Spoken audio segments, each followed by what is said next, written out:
One of the main priorities, I feel, of a paranormal investigator is to employ the most effective means of communication with spirit. Historically, investigators of old relied on a number of means to do this.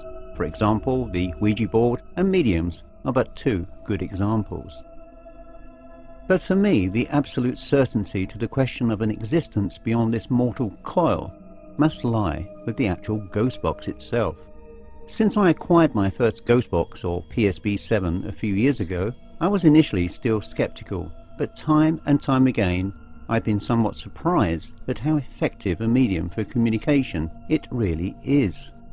Of course, there are others who view the box with suspicion, as they feel, as I once believed, that the ghost box is merely sharing random and irregular radio transmissions. So in this video I've compiled from various investigations evidence which indicates that sentient spirit is not only able to communicate with the living, but also to name us, or occasionally to warn us too.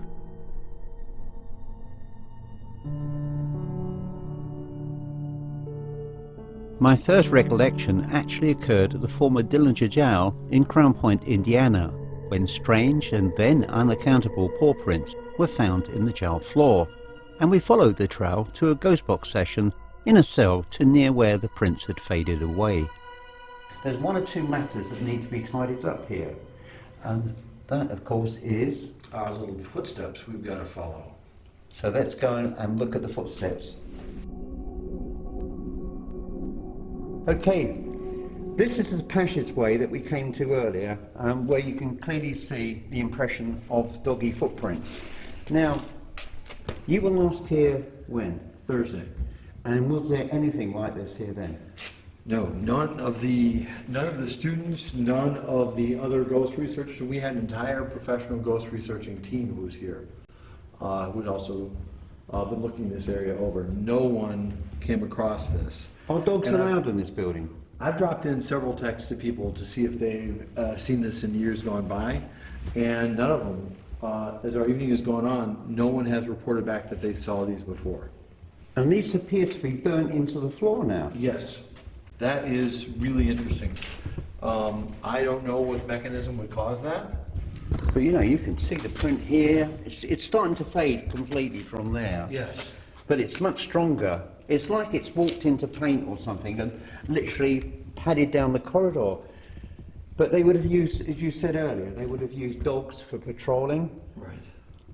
But there's no logical explanation for this. Firstly, why are the prints still there? We've wetted them down. Let me just show you on camera, just to prove a point. This is the print that I wetted earlier, and it's still here. Let me wet it down again.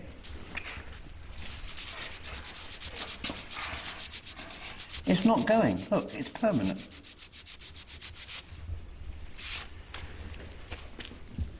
That is weird. That is very, very weird. Yeah, whatever is there, it's indelible to the concrete now. Let's follow the trail to the cell, and we'll do a very brief ghost box session in there to see whether or not we're going to get a response from a dog or a dog handler. I'm hoping for a little bark. Not a bite. It's this room where the dog hangs out. It's the flash there. I'll leave that there, and you can come back. What I enjoy with this offering is that the voice responded with the word doggy, and then a quick rebuttal by spirit into the authenticity of the prints. It transpires that these prints were actually known to staff, and very likely the result of a practical joke.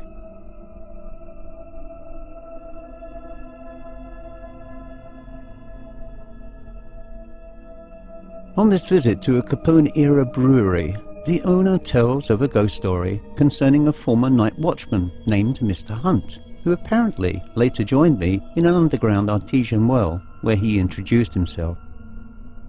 Yes, there was a gentleman with the last name Hunt who was the property manager or caretaker.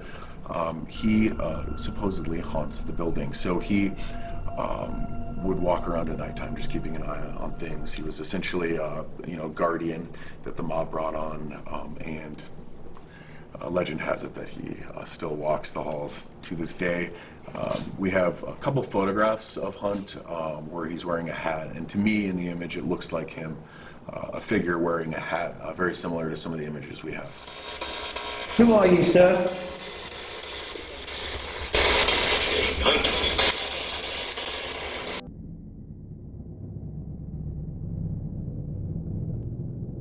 Near to where I live is a rather remote church which was once part of a thriving village, which centuries ago slipped away, leaving the church standing rather forlorn and bereft of worshippers.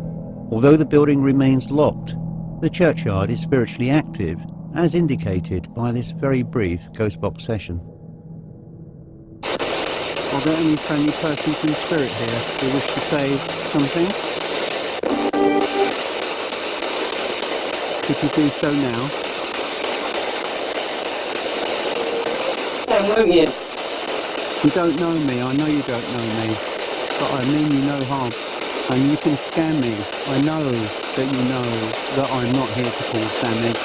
I'm not here.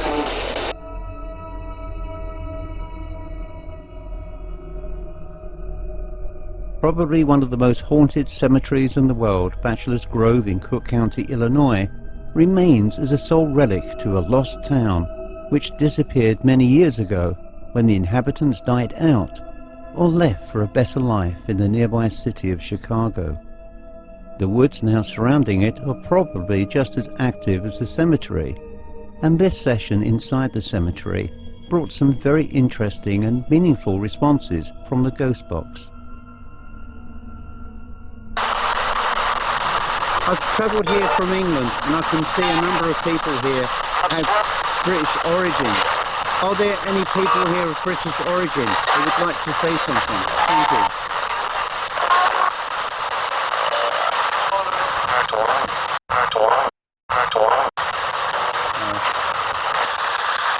My name is Chris.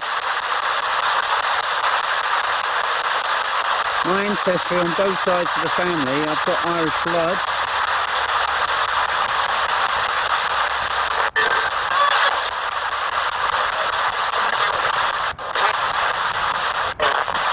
Are there any Brits here, please? Any British people?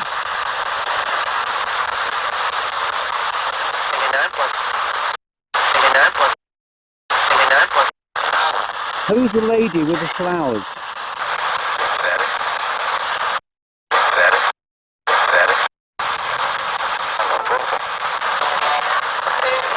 It's Irish.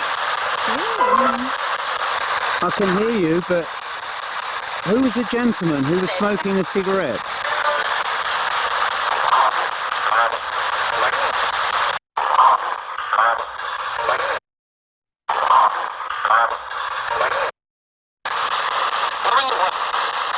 With the Irish people here, could somebody tell me their name? Are you happy to talk to us?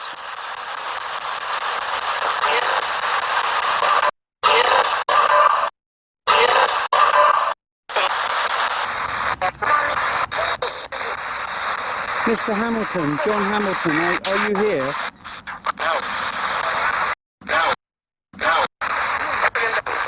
We've got a positive there.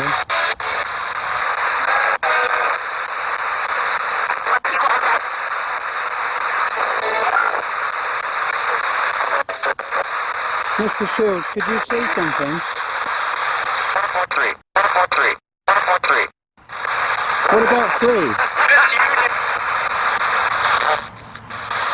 They're laughing. They're laughing.